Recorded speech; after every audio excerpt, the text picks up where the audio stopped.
Can you grow a notary side hustle business even though you have a 9-to-5 full-time job? In this episode, we're going to cover that in great detail, and the answer is yes. And at the end of the video, I'm going to give you 3 bonus tips on how to help grow your business even though you're working part-time, so stick around for that. In the meantime, if you love great notary signing agent content, we do a lot of that on this channel. Please, it would mean so much to me if you could hit the subscribe button to stay tuned for any upcoming content that you like in the future from the channel. And with that said, let's get into it. First off, I'll tell you my story of how I transitioned from part-time signing agent to full-time. So when I started, I was a restaurant general manager at Panera Bread for 22 years, and I loved the industry. However, I had a young daughter, Cora, who was 3, and I was missing out on way too much stuff. I was missing out on get-togethers, birthday parties, holidays, because I was working evenings, weekends, nights, and holidays, and it just sucked. And I wanted to transition, so I started loan signing after I took Mark Wills' loan signing system course, which I love. There's a link in the description below if you're interested. So I could learn the business, learn the craft, so I could start doing it part-time to see if it would be a good fit for me or not. I did it part-time in October. My first signing was October 20th, 2020 during COVID. Did it part-time in the evening. It was a refinance 15 minutes down the street from where I live. Struggled through it. Took me an hour and a half, and I did that for about a week. I actually was able to do 14 signings also while working full-time that week as a restaurant general manager, working 50 hours, and it took me another 20 to 25 hours working part-time in the evenings and weekends on my days off. So that took me, it was a rough, like 75, 80 hour week, a lot of hours, but what I learned quickly was that I made just as much doing that part-time as I did at my full-time job. And then I immediately, after that first week, I put in my 2 weeks notice, and then 2 weeks later, I was gone doing this full-time. Now, I am not condoning that you do that. Do not quit your job until you have a lot of money saved off on the side for expenses, because this business is just like any business. It's a grind to start and grow, and you need that extra money on the side to cover your monthly expenses as you're going through that process of building your business. That's the smart way to do it. You can't just jump off a cliff and not know where you're going to land. You want to build that money on the side, so it's just a very small step down while you're transitioning and growing and building your business. But the difference was, for me anyway, I had the money set aside for that drop. I was going to make it work because I was committed to doing it, because I was committed to spending more time with my family and having flexibility, and I knew working as a restaurant GM, that was not my path. And frankly, I was done with that business. I've been doing it for a very long time, making other people rich. And I was like, maybe I can do something to, carve my own path. So that's what I did, and that was my transition. But how I did it is the important part for this video. So what I did was, most of those shifts I worked as a GM, I was working from like 6 or 7 in the morning till 4 or 5 in the evening. And then what I did was I would go right out to my car, and I had a printer, Brother printer, dual tray, and a battery, and my scanner. And I literally would take, during the day, I would get text messages from signing services. Hey, are you available this evening? And I would counter, yes, I am at this price. Or when I first started, it was like, yes, I'm available at your price. Let's go. For experience to get it under my belt. And then I would go either during a lunch break or during a short break out to my car in the parking lot, fire up the laptop and hotspot, print the documents once they came in. That way, when I got off work at 4 or 5 o'clock, I would literally drive from that parking lot to the closing and conduct that refi appointment or that seller pre-sign or whatever it was. And that way I didn't have to drive all the way home to my home office. I just didn't have a home office. I literally just put it in my car, bought the very expensive standalone battery. It cost me like $1,200. I don't advise you necessarily have to do that. Driving home is fine. There are cheaper options. Doorcell has a nice one. I think it's like $700, but either way, I put in about $2,000 to $2,500 startup cost to get the equipment, because I knew I was going to do mobile to get the most opportunities available. So that's what I did that worked for me. Doesn't have to necessarily work for you. You can go less cost or more cost efficient methods than what I did.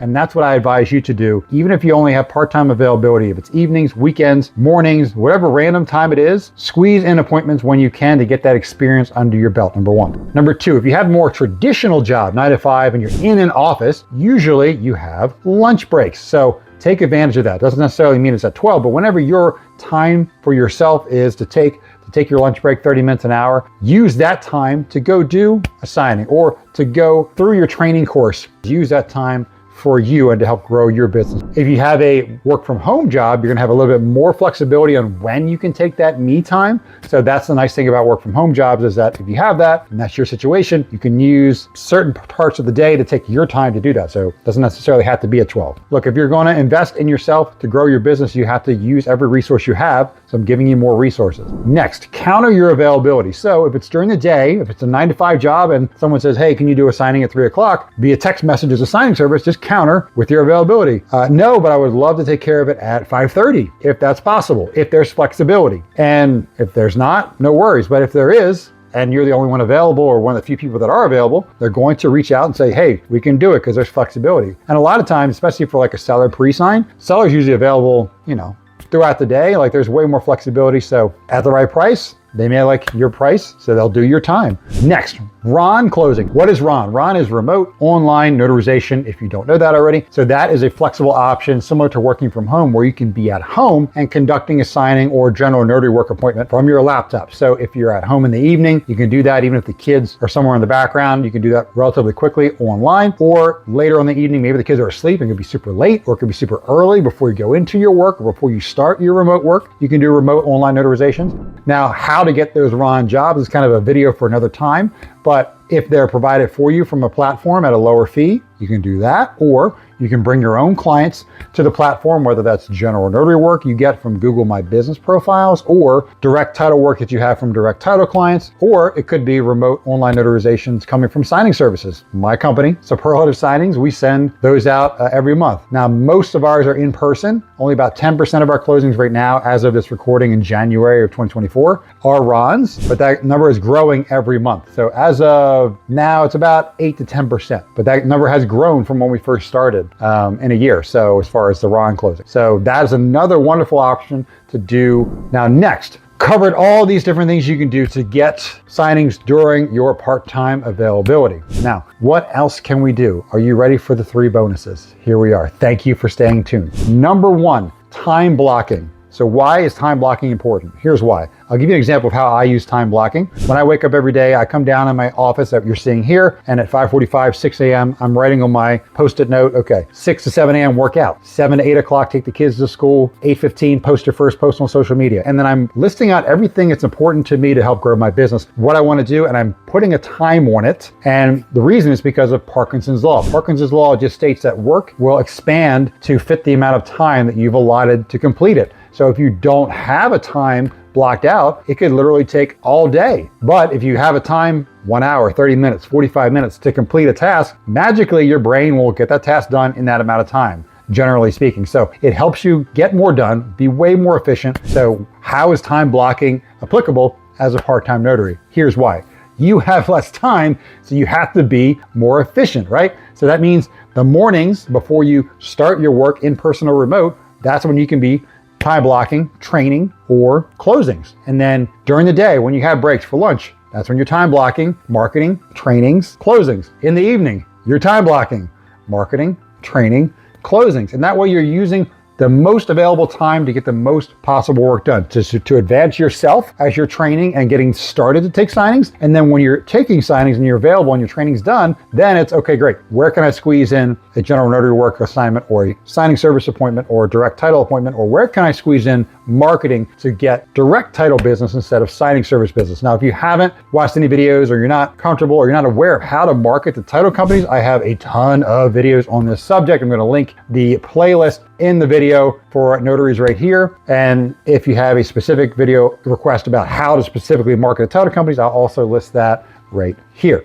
Now check those out. There's a ton of detail in videos. I will give you the exact play-by-play of how I market to title companies to get direct business for myself as a notary signing agent, and then even more title clients as a signing service owner for Superlative Signings. Now, next, second bonus of 3, use a CRM. What is a CRM, Brad? CRM just stands for Customer Relationship Manager. And that is basically an amazing tool to leverage automation to save you a ton of time when you are marketing and building your business. So what does that mean? So when I first started marketing to direct title companies, I would be collecting business cards. You could collect business cards when you're networking or at different events. And you're compiling them in what? Well, if you don't have a CRM, you're probably using an Excel spreadsheet, which is what I did at first, because I was old school. But the problem is when you have 50, 100, 200, 400, 800 contacts, that gets very cumbersome. So what you need is a CRM, very worth it. I use Fresh Sales. Sometimes you can find it online as Fresh Works, but Fresh Sales is what I use. They have slightly different names for their different levels of packages, but